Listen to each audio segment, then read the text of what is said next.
celui dont tout le monde croyait être un vrai pasteur, est en réalité un ritualiste qui sacrifiait les membres de son Église pour sa prospérité, et sa chute fut terrible. Partie 1. Le pasteur Éric vivait dans un quartier calme, entouré de familles simples, qui cherchaient surtout la paix, la stabilité et un peu d'espoir dans leur vie souvent compliquée. Et depuis quelques années, son Église était devenue un point de repère pour beaucoup de personnes qui traversaient des difficultés parce qu'il parlait doucement, priait avec conviction et semblait toujours trouver les mots justes pour rassurer ceux qui venaient vers lui. Au début, il n'avait rien d'impressionnant. Il prêchait sous un hangar en tôle avec quelques chaises en plastique et les fidèles venaient plus pour l'ambiance fraternelle que pour autre chose. Mais avec le temps, les choses ont commencé à changer lentement, presque discrètement, sans que personne ne puisse vraiment dire à quel moment exact tout avait basculé. Parmi les fidèles, il y avait Mireille, une femme d'environ 30 ans, mariée, mère d'un petit garçon, très impliquée dans l'Église, toujours présente aux activités, toujours prête à aider, et surtout très attachée au pasteur, qu'elle considérait comme un guide spirituel sincère. C'est elle qui remarqua la première transformation. Pas quelque chose de choquant au départ, mais une succession de petits détails qui, mis ensemble, donnaient une impression étrange qu'elle n'arrivait pas à expliquer clairement. L'Église commençait à grandir rapidement. Les témoignages de réussite devenaient fréquents, certains fidèles disaient avoir trouvé du travail, d'autres parlaient de guérisons inattendues, et le nom du pasteur Éric commençait à circuler même au-delà du quartier, attirant de nouvelles personnes chaque semaine, ce qui renforçait encore son influence. Mais, en parallèle de cette croissance, certaines personnes disparaissaient sans vraiment laisser de traces. Et au début, personne ne s'en inquiétait réellement parce que dans les quartiers, il est fréquent que les gens déménagent, changent de vie ou coupent simplement contact. Donc ces absences passaient presque inaperçues. Mireille, elle, avait une mémoire attentive des visages et des habitudes, et elle commença à remarquer que ces départs concernaient souvent des personnes très engagées dans l'Église, des fidèles proches du pasteur, des gens qui participaient activement et qui, du jour au lendemain, ne revenaient plus sans explication claire.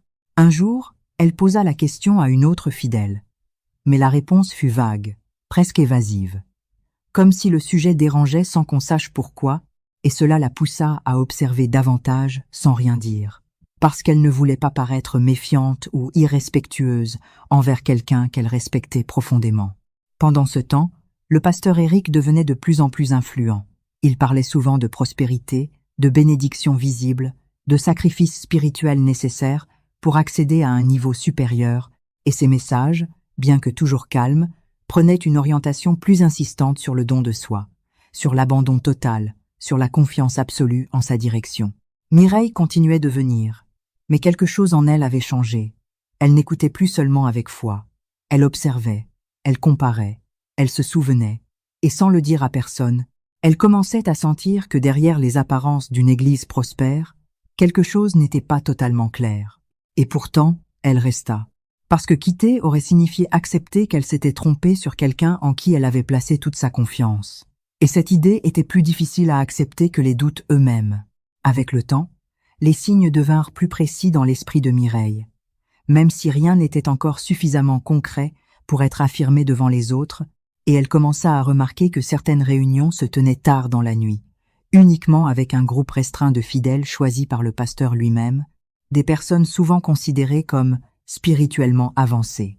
Un soir, poussée par une inquiétude qu'elle n'arrivait plus à ignorer, elle décida de rester après le culte, prétendant vouloir ranger quelques chaises. Mais en réalité, elle attendait que l'église se vide pour observer ce qui se passait réellement lorsque les portes se refermaient au public.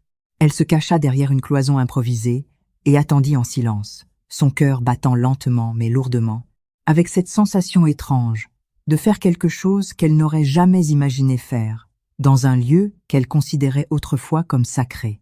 Quelques minutes plus tard, elle entendit des voix, pas celles d'un simple moment de prière, mais quelque chose de plus bas, plus lent, presque murmuré avec une intensité inhabituelle, et en regardant discrètement, elle vit le pasteur entouré de quelques fidèles, mais la scène n'avait rien d'une prière classique. Il y avait des objets au sol, des choses qu'elle ne reconnaissait pas dans un contexte religieux habituel, et les paroles prononcées n'était pas celle qu'elle avait l'habitude d'entendre pendant les cultes publics, ce qui créa en elle un mélange de confusion et de peur qu'elle n'arrivait pas à contrôler.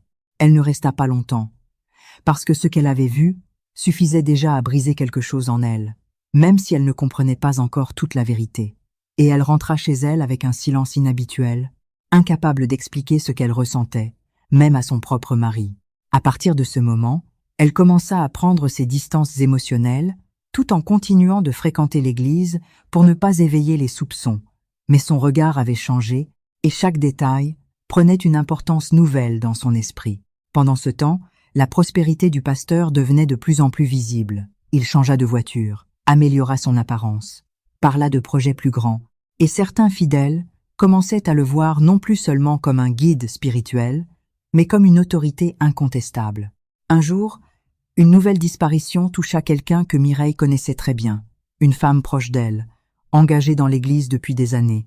Et cette fois, l'absence ne pouvait pas être ignorée aussi facilement, parce qu'elle avait parlé avec elle la veille, et rien ne laissait penser qu'elle partirait sans prévenir.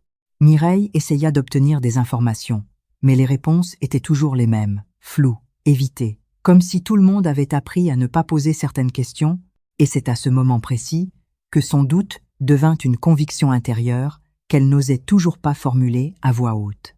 Elle comprit qu'elle était face à quelque chose de plus grave qu'une simple dérive, mais elle ne savait pas encore comment agir, ni à qui parler, ni même comment prouver ce qu'elle commençait à soupçonner. Et malgré tout cela, elle continua d'observer, parce que maintenant, partir ne suffisait plus. Elle voulait comprendre. Mireille passa plusieurs semaines à observer, à mémoriser les habitudes, les horaires, les personnes choisies pour les réunions privées, et surtout, à essayer de relier les disparitions au moment où ces réunions avaient lieu, et peu à peu, un schéma se dessinait dans son esprit, quelque chose de cohérent mais profondément dérangeant. Elle remarqua que les fidèles les plus proches du pasteur, ceux qui semblaient les plus engagés et les plus confiants, étaient souvent ceux qui disparaissaient après avoir été invités à ces rencontres nocturnes, et cette répétition ne pouvait plus être considérée comme une simple coïncidence. Un soir, elle prit une décision qu'elle savait risquée, mais qu'elle jugeait nécessaire. Elle suivit discrètement l'un de ces groupes après la fermeture de l'église, en gardant une distance suffisante pour ne pas être vue. Et ils ne se dirigèrent pas vers les maisons comme elle l'aurait pensé, mais vers un endroit isolé à l'extérieur du quartier. Ce qu'elle vit cette nuit-là ne ressemblait plus du tout à ce qu'elle avait connu dans cette église, parce que le pasteur Éric n'était plus dans son rôle habituel. Il parlait différemment, agissait différemment, et les gestes qu'elle aperçut ne pouvaient plus être interprétés comme des pratiques religieuses classiques. Elle comprit alors que tout ce qu'elle avait observé depuis le début n'était pas une dérive progressive, mais un système déjà en place depuis longtemps, bien organisé, bien caché et basé sur la confiance aveugle des fidèles. Cette nuit-là, elle ne chercha pas à intervenir. Elle savait qu'elle n'en avait ni la force ni les moyens, mais elle prit quelque chose de plus important, une certitude complète, et dès le lendemain, elle décida de parler, malgré la peur, malgré les conséquences possibles. Au début, personne ne la crut vraiment, parce que l'image du pasteur était trop forte, trop installée, trop respectée, et ses paroles semblaient trop graves pour être acceptées facilement, mais elle insista. Elle donna des détails. Elle raconta ce qu'elle avait vu, sans exagération, sans colère, simplement avec précision. Petit à petit, le doute s'installa chez certains fidèles, puis chez d'autres, jusqu'à ce que les autorités soient finalement alertées, et ce qui était resté caché pendant longtemps commença à remonter à la surface. L'enquête révéla des éléments que beaucoup refusaient d'imaginer, et l'église, autrefois pleine de vie, devint un lieu vide, marqué par le silence et la honte. Le pasteur Éric, lui, ne pouvait plus se cacher derrière son image, et tout ce qu'il avait construit finit par s'effondrer en peu de temps, laissant derrière lui des familles brisées, des questions sans réponse et une communauté profondément marquée. Mireille, de son côté, ne retrouva jamais complètement la tranquillité qu'elle avait avant, parce que certaines vérités, une fois découvertes, changent définitivement la manière de voir les choses. Mais elle continua sa vie avec une distance nouvelle, plus attentive, plus lucide.